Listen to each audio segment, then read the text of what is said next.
तेरी मूर्ति उतारूं मैं गुरुवर, तेरी आरती मन में बसाकर, तेरी मूर्ति उतारूं मैं गुरुवर, तेरी आरती, तेरी आरती, हाँ तेरी आरती, तेरी आरती, हाँ तेरी आरती उतारूं मैं गुरुवर, तेरी आरती मन में बसाकर, तेरी मूर्ति उतारूं मैं गुरुवर, तेरी आरती। करुणा करो कष्ट हरो ज्ञान दो भगवन, माओ में फंसी नाव मेरी तार दो भगवन। करुणा करो कष्ट हरो ज्ञान दो भगवन, माओ में फंसी नाव मेरी तार दो भगवन। दर्द की दवा तुम्हारे पास है, दर्द की दवा तुम्हारे पास है, जिंदगी दया की कड़ी मांगती मन में बसाकर, तेरी मूर्ति उतारूं मैं गुरुवर, तेरी आरती। पास सेना के कोष का धन था। कैसी भी हालतें आई पर उन्होंने उस धन को छूना भी हराम समझा। अब सबके अंदर है ऐसी भावना। दादा भगवान ने सारे शास्त्रों का निचोड़ निकालकर हमें सार रस पिलाया है। यहाँ पर गुरु मनन करने को नहीं बोलता, पर ज्ञान ऐसे हमारी नस में समा जाता है कि विस्मरण कर ही नहीं सकते। माँ बाप पति दुनिया में सब स्वार्थ से प्रेम करते हैं, पर गुरु का प्रेम निस्वार्थ है। कोई घर बैठ जाता है तो उसके अंदर भी संशय भ्रम होते हैं, तो उसको भी निकालने का प्रयत्न करता है। जैसे चंद्रमा ने धरती और सूर्य के बीच आकर सूर्य को ढक दिया, ग्रहण लग गया, ऐसे ही मन भी तुम आत्मा रूपी सूर्य के आगे आकर तुम्हें ग्रहण कर लगा देता है। मनमुख जब गुरु के सम्मुख बैठता है तो गुरुमुख बनता है। संत आपस में कई प्रकार की कौतुक करते हैं ताकि अविश्वासी भाग जाएं। कवि ने भी वैसा का झुमका रखा, गोश्त वाले को कहा तुम सत्संग के बीच आकर पैसा मांगना। गुरु बोलता है केवल अपना उद्धार करो। यहाँ पर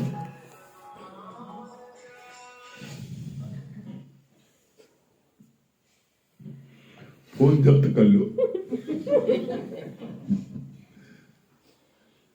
एक दरोगा बनाना पड़ेगा यहाँ पर इसके लिए कि जिसका फोन बजे उसका फोन जब्त।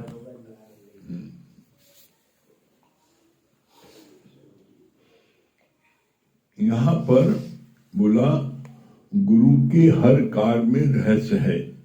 कैसा रहस्य है? बोला कि वैसा का झुमका ले आया कबीर, और गोश्त वाले बोला कि जब हम सत्संग करते रहे उसमें अपना पैसा मांगने आना कि तुम गोश्त लाए थे 1 किलो, उसका पैसा दे दो। तो जितने सत्संग सुनने वाले हैं जब वो देखेंगे कि वैसा का झुमका लेके आवा है और ये गोश्त, तो ये इसका मतलब ये वो वैसों का भी आता है और गोश्त भी खाता है। तो जिनके अंदर में अटूट विश्वास नहीं है वो भाग जाएंगे, और जिसके अंदर में अटूट विश्वास है वो ठहरेंगे। तो गुरु कहता है, गुरु के मन में भावना आती है कि जो पूर्ण विश्वासी नहीं है, जिनके अंदर पूर्ण विश्वास नहीं है, तो वो भाग्य ज्यादा अच्छा है। क्यों? क्योंकि मेहनत लेके भागेंगे तो उनके साथ मेहनत क्यों करें। जो हमेशा टिकने वाले उनके साथ हम मेहनत करें। तो ऐसे में गुरु इस प्रकार की लीला बहुत दिखाते हैं। तो एक कवि ने लीला क्या दिखाई गोश्त वाले को बोला। अब गोश्त वाला आया, सत्संग चल रहा था और अभी सत्संग चल रहा, कोई गोश्त वाला आए, आप जानते हो इसकी मीट की दुकान यहाँ है, घंटा घर पर है। कभी आप 3 किलो गोश्त लाए थे, लाए पैसा दिए। तो अब जितने लोग देखने वाले सुनना यही कहेंगे गोश्त खाते तभी तो गोश्त का पैसा मांगने आया है। और वैसा झुमका अपना वो आ जाए, वैसे आ जाए कि आप आए थे अपना झुमका हमारा आप ले आए। तो जिनके अंदर अंधी श्रद्धा, अटूट विश्वास, अता प्रेम नहीं है, वो सब भाग जाएंगे। तो गुरु ने कहा वो चाहते ऐसे लोग भाग जाए। कैसे? जैसे संत ने देखा, 2 संत बैठे आपस में बात कर रहे थे, देखा कि राजा आ रहा है। तो बोला ये राजा जो है इसको ज्ञान ध्यान ये इसका मन नहीं लगेगा। तो वो लोग एक रोटी के लिए लड़ने लगे आपस में। वो कहे हम लेंगे, हम लेंगे। जब लड़ने लगे तो राजा ने देखा जब एक रोटी के लिए खुद लड़े हमें क्या ज्ञान देंगे, तो भाग गए। तो फिर लोग प्यार से आपस में खाने लगे। अच्छा भागवा देखा। तो इस प्रकार की लीला सच्चे संत लोग बहुत करते हैं।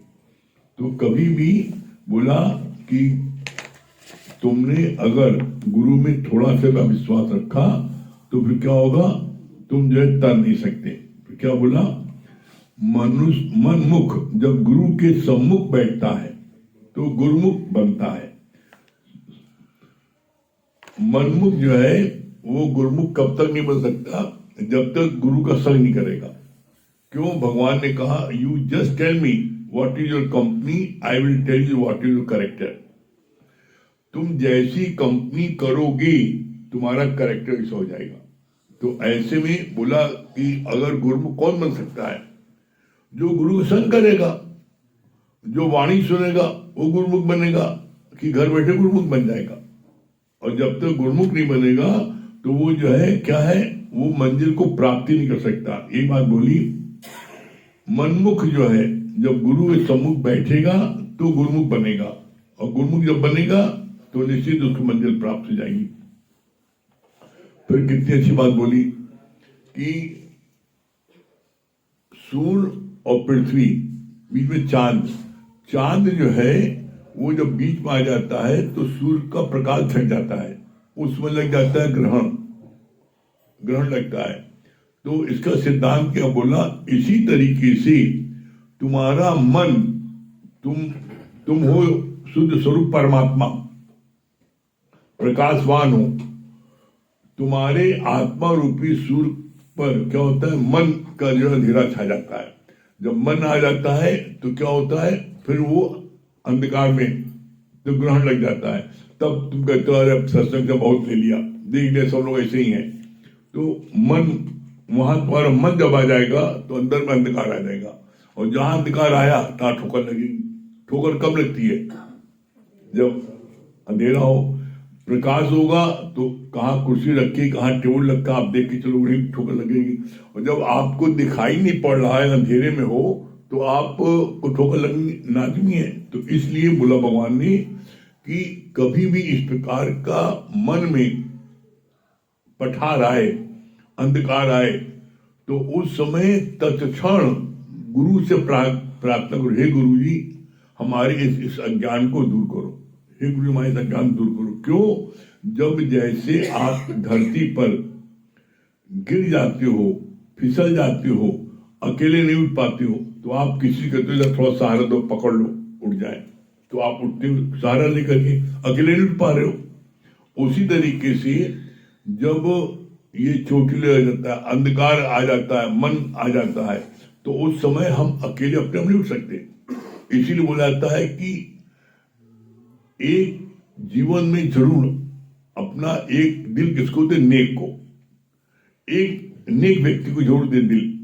जब दिल एक नेक को दोगे तो तुम उससे जो है अपनी हर मन की बात को कह लोगे, और जब तक तुम मन की बात नहीं कहोगे तुम्हारे अंदर उछल पुछल होती रहेगी।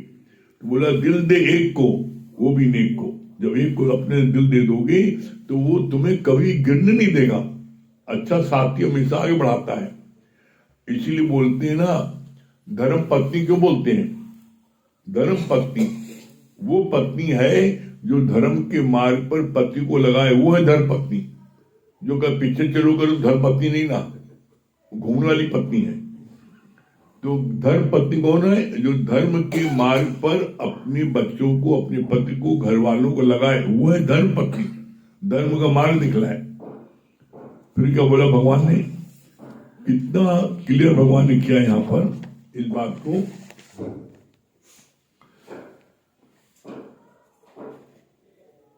सत्संग के निमित्त भगवान ने बोला जो भी धन आता है उस धन का, बोला गुरु नानक साहब क्या उस धन की तरफ देखते नहीं थे, हराम समझते थे। तो बोला जो संगत के लिए कोई भी कार्य होता है तो संगत का जो वो है धन प्राप्त होता है, उस धन से कभी भी अपने जीव का पार्जन मत करना भूल के। क्यों? वो संगत का होता है तो उसके लिए बोला ये हराम है, इसको छूना भी। तो संगत में हम कुछ कर सकते हैं तो करें। बोला क्या है? जो देता है बारिश, जब समुद्र से बादल जो है, समुद्र से सूर्य जो है जब पानी सोखता है तो बादल काला हो जाता है, मतलब पानी लिया तो काला हो गया, और जब बारिश हो गई तो गोरा हो गया। इसी तरह जो भी व्यक्ति धन, पदार्थ, वस्तु किसी से भी लेता है तो वो काला हो जाएगा, उसके चेहरे पर वो ग्लेस नहीं रहेगा। और जब वो बारिश दे देगा तो देने वाला हमेशा चमकता है, और लेने वाला हमेशा जो है वो उसका लेने वाला वैसा हाथ पसारता है। लेने में भिखमंगापन है, देने में दातार है। तो हमेशा देवता, और लेने वाला लेवता नहीं बनो। लेवता बनोगे तो तुम्हें कोई पसंद नहीं करेगा, क्या बड़ा भिखमंगा है, तुम्हारे पास कोई आना पसंद नहीं करेगा। और जब तुम उदारचित होगे, दातार होगे, तुम्हारे पास हर कोई आना चाहेगा। और इसीलिए एक लाइन आती है इसमें, बड़ा अच्छा भगवान ने बोला, जीते जी जो तुम करोगे, दान पुण्य करोगे, खिलाओगे पिलाओगे, तो तुम पूजे जाओगे। और मरने के बाद करोगे तो दोनों गति है। सुअर मरने के बाद उसका सब काम आता है। सुअर की चमड़ी, सुअर का वो बड़ी उपयोगी होती है, तो मरने के बाद काम आती है। तो सुअर को हर आदमी दूध खाता है, हट। और गाय को हर आदमी प्यार करता, पूछता है क्यों? गाय जीते जी उसकी सब चीज उपयोगी है, उसका दूध उपयोगी है, उसका मूत्र उपयोगी है, उसका जो है गोबर उपयोगी है, वो जीते जी सबको देती है, इसलिए गाय पूजनी जाती है। इसलिए गुरु ने बोला जो अपने तन का, मन का, धन का दूजों को जो दे दान, वो सच्चा इंसान, वो धरती का भगवान। जो तन का, मन का, धन का दूजों को, ही नहीं मैं मेरे, बस वही पुंगली उन्हीं में सब खर्च करना, उन्हीं खिलाना, उन्हीं को पिलाना, बस सब हो गया। तो बोला जो मैं मेरे के लिए करता है, उसका बोला मैं मेरे के लिए करते हैं तो पशु भी करता है। तुमसे अच्छा सूअर सूर्या करते हैं। तुम तो 2-4 बच्चों को पालते हो, वो तो 16 को पालता है। सूअर सूर्या देखो 16 बच्चे पालते हैं। तो भगवान ने कहा अगर तुम कहो मेरा हे भगवान, हमें प्रार्थना है आपसे मेरा घर गृहस्थ स्वर्ग हो जाए, तो कहा भगवान से मांगो मेरा अगला जन्म स्वर्ग का हो। क्यों? सूअर सूर्या के मुकाबले कोई सुख में नहीं रहते, कुछ नहीं करते, पड़े गंदगी में, मल मूत्र में, वहीं वो सब कुछ मिल जा रहा है, कुछ नहीं करते, और 16 बच्चे पलते हैं। इसलिए कहा गया खाना पीना भोगना, 84 लाख योनिस करते आओ, खाना पीना भोगना तिनका पशु समान। जो सिर्फ खाते हैं, पीते हैं, भोग विलास में करते हैं, तो उनसे वो पशु फर्क क्या है? और तो मनुष्य जन्म मिला है, बड़े भाग्य मानुष तन पावा, बड़े भाग से मनुष्य तन तो मिला ही है। कब हुक कर करुणा नर देही, और देत ईश बिन हेतु सनेही। कभी कभी परमात्मा को मनुष्य तन देता है, और उसके बाद भी उससे बड़ी और भाग्यशाली बात क्या है? परमात्मा ने कभी कभी मनुष्य तन दिया, और उससे ज्यादा भाग्यशाली बात यह है कि तुमको सच्चा सदगुरु मिला। हो सकता है तुम्हें अगला जन्म मनुष्य जन्म मिल जाए, लेकिन मुक्ति नहीं पा सकते। क्यों? जब तक सदगुरु नहीं मिलेगा। मत कोई भूले परम संसार, गुरु बिन कोई न उतरे भोपाल। बिना गुरु कोई भव पार उतर ही नहीं सकता। तो परमात्मा की कृपा से मनुष्य जन्म मिल गया, सच्चा सदगुरु मिल गया।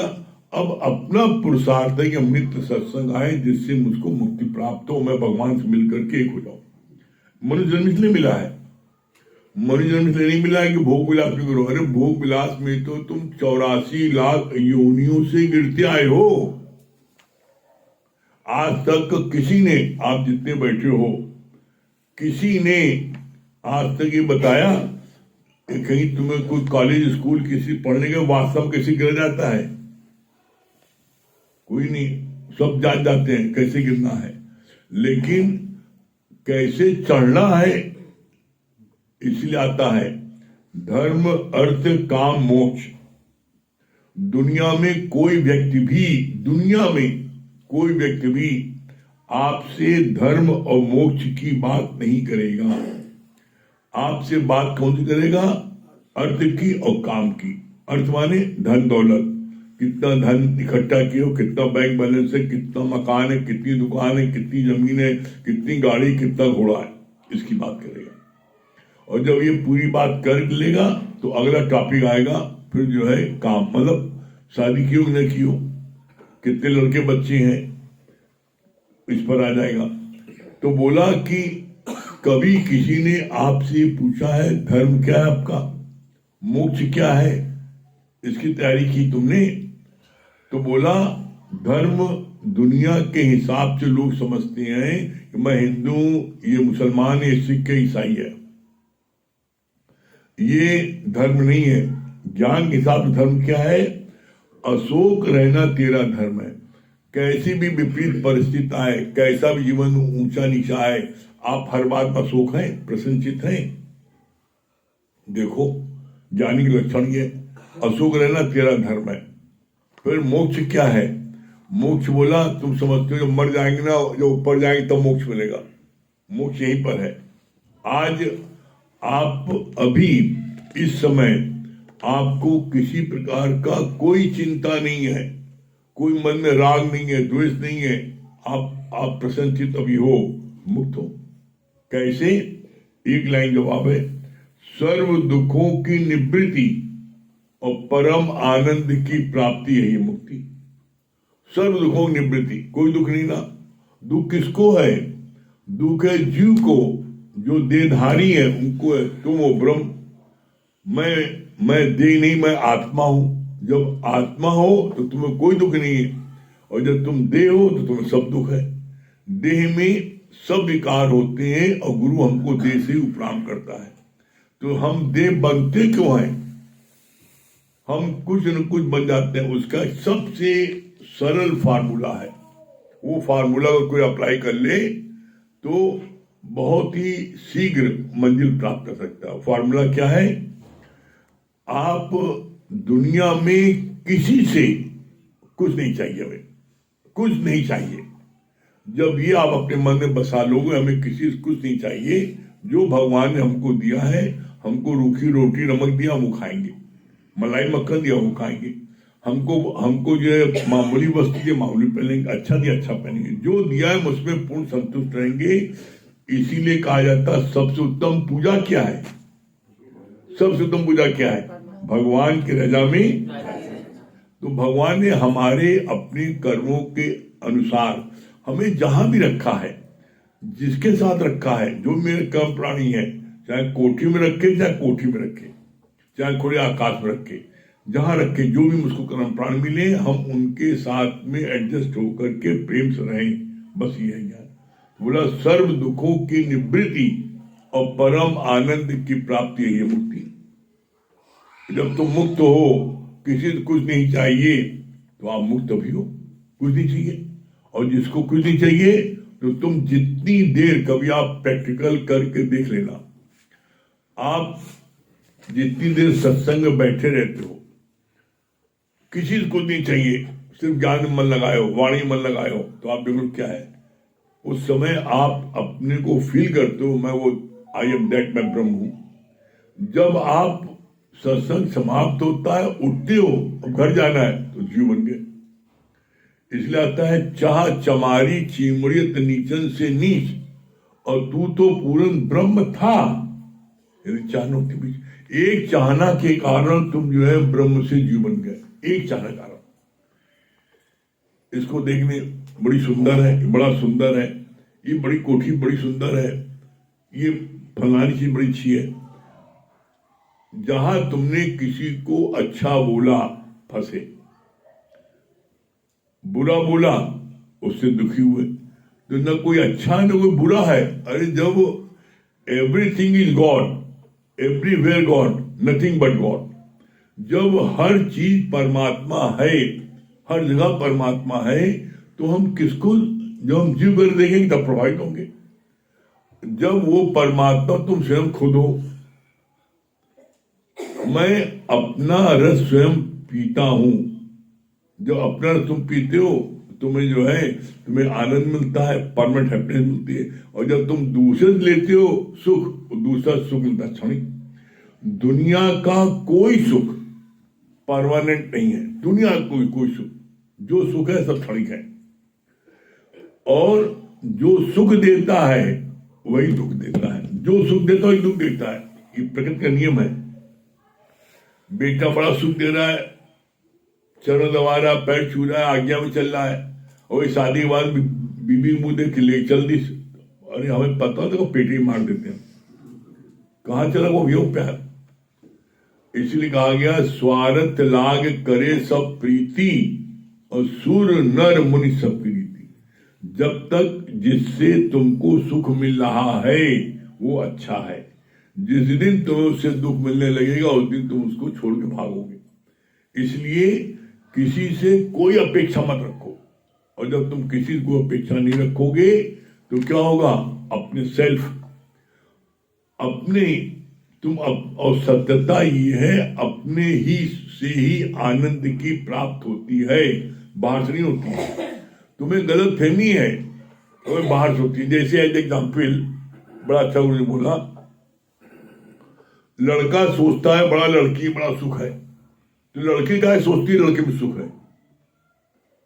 एक दूसरे में लोग सोचते हैं तो दोनों सुख नहीं, दो सुख अपने में। कैसे, जैसे कुत्ता हड्डी जो है पाता है तो उसको चबाता है, और चबाते चबाते उसके ओंठ कट जाते हैं, ओंठ कट जाने से उसके ओंठ में खून आता है तो उसको रस मिलने लगता है, तो ये समझता है कि हड्डी से हमको रस मिल रहा है।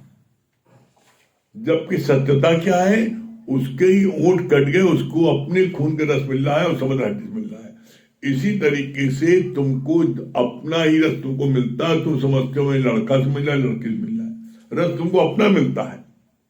इसलिए कहा भगवान ने, मैं अपना ही रस स्वयं पीता हूं, अपनी आत्म मस्ती में मस्त रहता हूं। अपनी आत्म मस्ती में मस्त रहोगे तो वो परमानेंट मस्ती रहेगी, और दूसरे से कोई तुम मस्ती लोगे तो वो होगी क्षणिक मस्ती। अब मर्जी तुम्हारी है, तुम परमानेंट मस्ती चाहते हो तो अपने में ढूंढो, और क्षणिक मस्ती चाहते हो तो बाहर ढूंढो।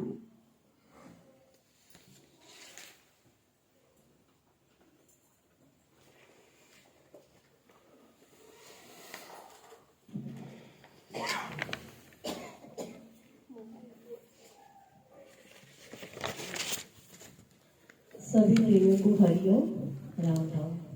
देखिए, आज हम सब इस भजन के माध्यम से गुरु से यही अरदास करें कि हे गुरु जी, जब तक का हमारा जीवन रहे, जब तक कि ये हमारी श्वासें रहे, हम आपके ही चरणों में पलते रहें और आपके ही बच्चों में चलते रहें, और हमारा ये मन ये कभी भी इधर उधर माया में ना भटके। तो आइए आज हम सब मिलकर इस भजन को गाते हैं और गुरु से ये प्रार्थना करते हैं। सतगुरु तेरे चरणों में पलते रहे, हाँ पलते रहे, खुदा तेरी जन्नत मिले ना मिले, मिले ना मिले। हाय सतगुरु तेरे चरणों में पलते रहे, हाँ पलते रहे, खुदा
नजर की झलक जो मिले, झलक जो मिले, हाँ सारी दुनिया कम है तेरे सामने, तेरे सामने। तेरी एक नजर की झलक जो मिले, हाँ सतगुरु तेरे चरणों में पलते रहे, हाँ पलते रहे। खुदा तेरी जन्नत मिले ना मिले, मिले ना मिले, हाँ सतगुरु तेरे वचनों पे चलते रहे, हाँ चलते रहे। खुदा तेरी जन्नत मिले ना मिले, मिले ना मिले। सुनो मेरा गम से है क्या वास्ता, है क्या वास्ता। सुनो मेरा गम से है क्या वास्ता, है क्या वास्ता। मेरे घर का भूला है वो रास्ता, है वो रास्ता। मेरे घर का भूला है वो रास्ता, है वो रास्ता।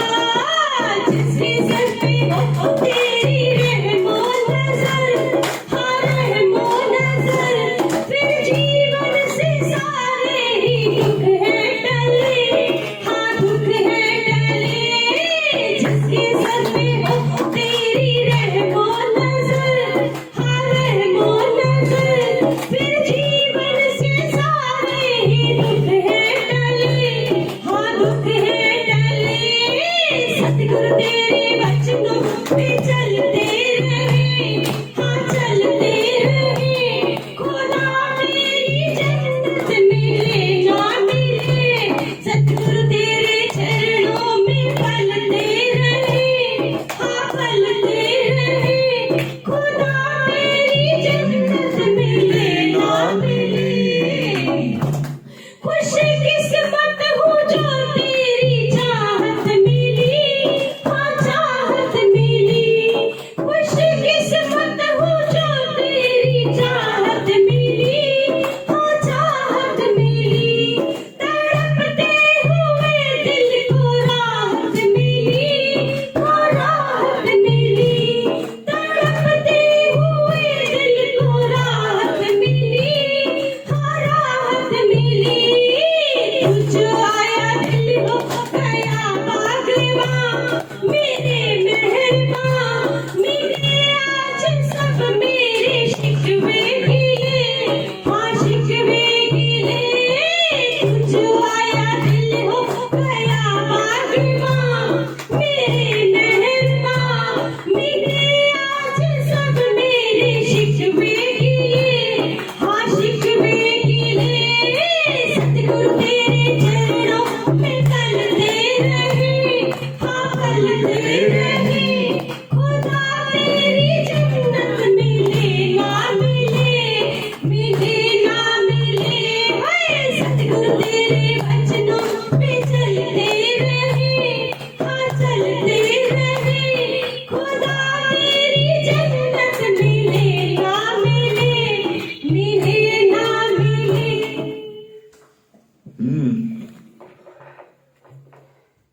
संजय भैया,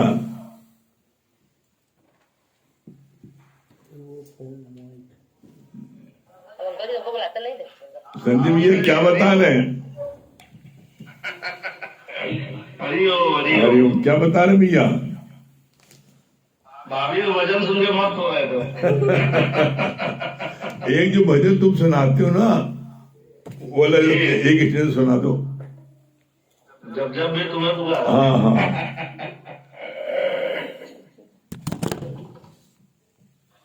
जब जब भी तुम्हें पुकारा, तुमने ही दिया सहारा। जब जब भी तुम्हें पुकारा, तुमने ही दिया सहारा। वो दूर नहीं है हमसे, बस याद करो इस मन से। सतगुरु तो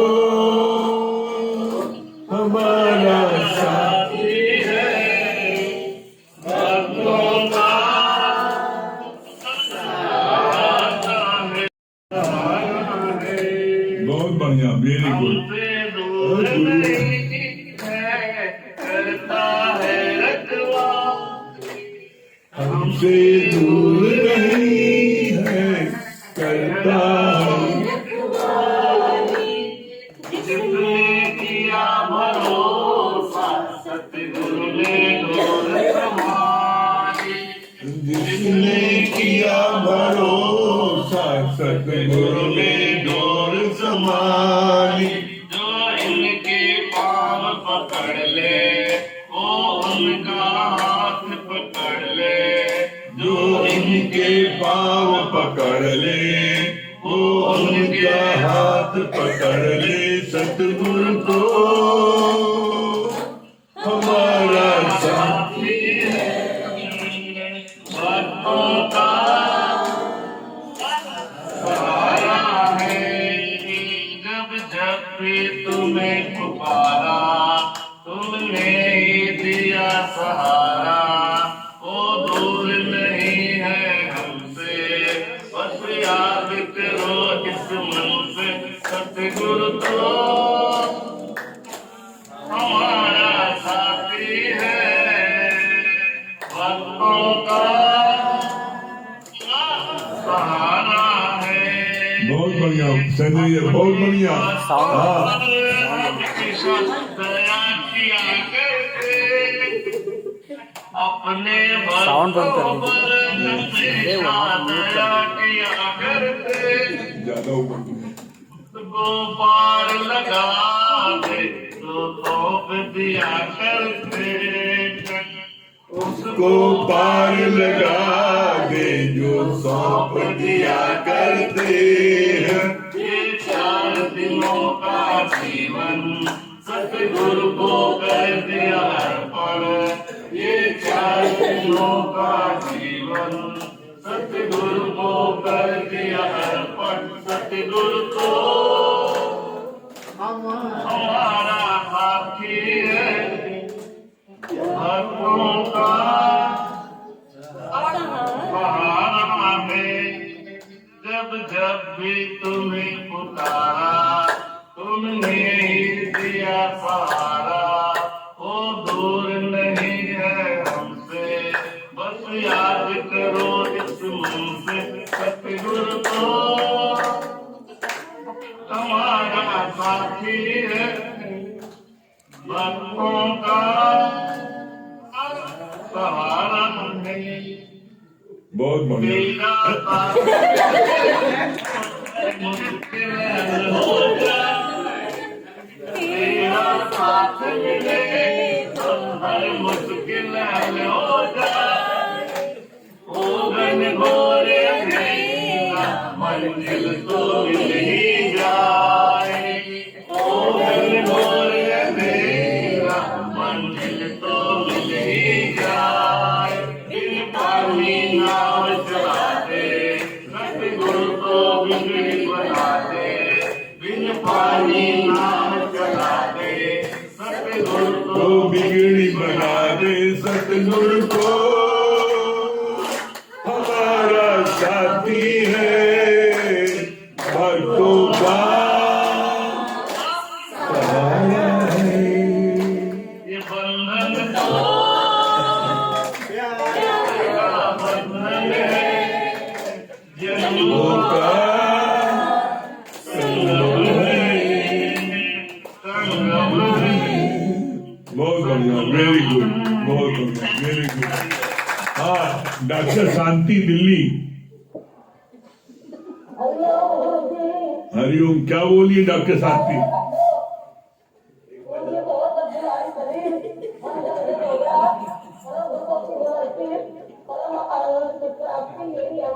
हाँ, बहुत बढ़िया, बहुत बढ़िया, बहुत बढ़िया। दुर्गेश भैया,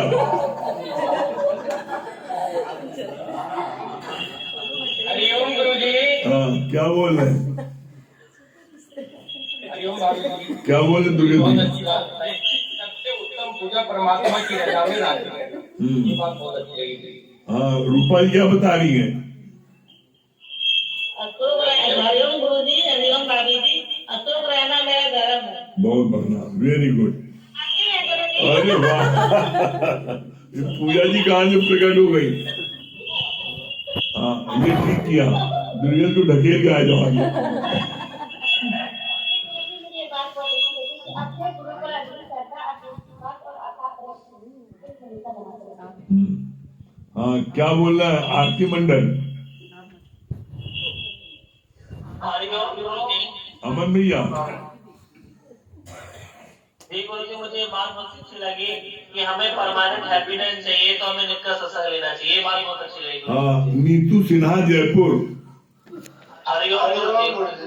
हरिओम हरिओम गुरु जी। हाँ, क्या बोली नीतू जी।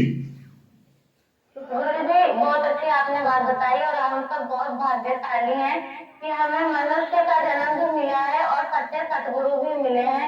हमें हमेशा अपने गुरु पर विश्वास रखना चाहिए, तभी हम ज्ञान प्राप्त कर सकते हैं। हरिओम गुरु जी। राजा बनारस, संगीता के पापा, हरिओम गुरु जी। जय बजरंग बली। क्या बता रहे हैं। गुरु जी, मत कोई भूले परम संसार, गुरु बिन न उतरे व्यापार, गुरु के बिना व्यापार नहीं उतर सकते हैं। बहुत अशोक रहना ही तेरा दम है। गुरु जी, एक ही और हमारे घर लक्ष्मी पैदा हुई है। बहुत बढ़िया, बहुत बढ़िया, बहुत बधाई ढेर सारी। निशा सिंह रीवा। चलिए, निशा सिंह रीवा। हरिओम गुरु जी। हाँ, क्या बोली निशा जी। हरिओम गुरु जी। गुरु जी, ये वाणी बहुत अच्छी लगी। स्वार्थ न करे सत्य सुन नरमुन सबकी है। स्वार्थ से सब कोई बात करता है, लेकिन गुरु एक ऐसा सच्चा सदगुरु है जो हमारे को मतलब निस्वार्थ भाव से प्रेम करते हैं, निस्वार्थ भाव से हमारे को मतलब भाव रखते हैं हमारे ऊपर। हाँ, बहुत बढ़िया। पूनम जी। यही हमको ज्ञान सुनते सुनते मुक्त होंगे, ऐसे तो फंसे ही घर रहे। बैठे। सही बात है, ज्ञान यहाँ सुनते। आएंगे तभी मुक्त हो पाएंगे। हरिओम हाँ, गुरु जी। संगीता। हरिओम गुरु जी, हरिओम गुरु जी। जब समुद्र में पानी रहता ऊपर बादल में जब जाता है तो वही बादल काले होते हैं, लेकिन जब बारिश होती है तो वही पानी बादल साफ हो जाते हैं। उसी तरह हम है कि संसार की पदार्थ वस्तु की जब मांगते हैं तो अपना ही मन काला हो जाता है और हमेशा दातार बनिए अपना। क्या बोलनी है दिनेश की रूबी। आपने बताया ना कि परमात्मा ने हमको सबसे कृपा करके सर्वोच्च योनि दिया है और दूसरा हमको परमात्मा सबसे बड़ी कृपा है आप सच्चा जीवन सदगुरु मिला है। अब अपनी कृपा करनी है। हाँ, क्या बोलनी है सुनी की होम मिनिस्ट्री।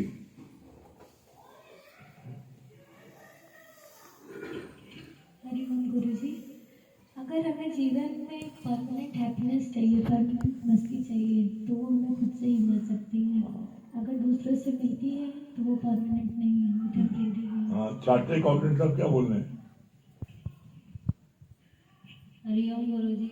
सब दुखों की निवृत्ति, परम आनंद की प्राप्ति, यही है मुक्ति। हाँ, सुशील भैया। हरिओम गुरु जी। सबसे अच्छी पूजा ईश्वर के रजा में राजी है। महेश भैया।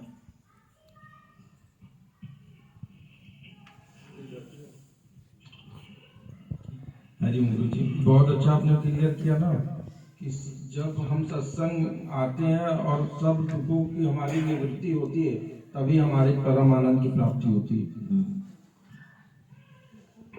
राम भैया क्या बोल रहे हैं। राम भैया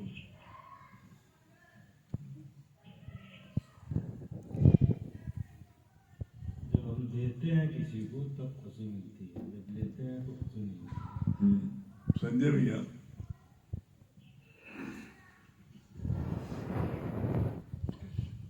गुरु जी बात बहुत अच्छी लगी कि सदगुरु लीलाएं करते रहते हैं, जिसे झूठा टिके न कोई, तो ऐसे लोग खुद ही भाग जाते हैं लीला देख के। ये बात अच्छी लगी।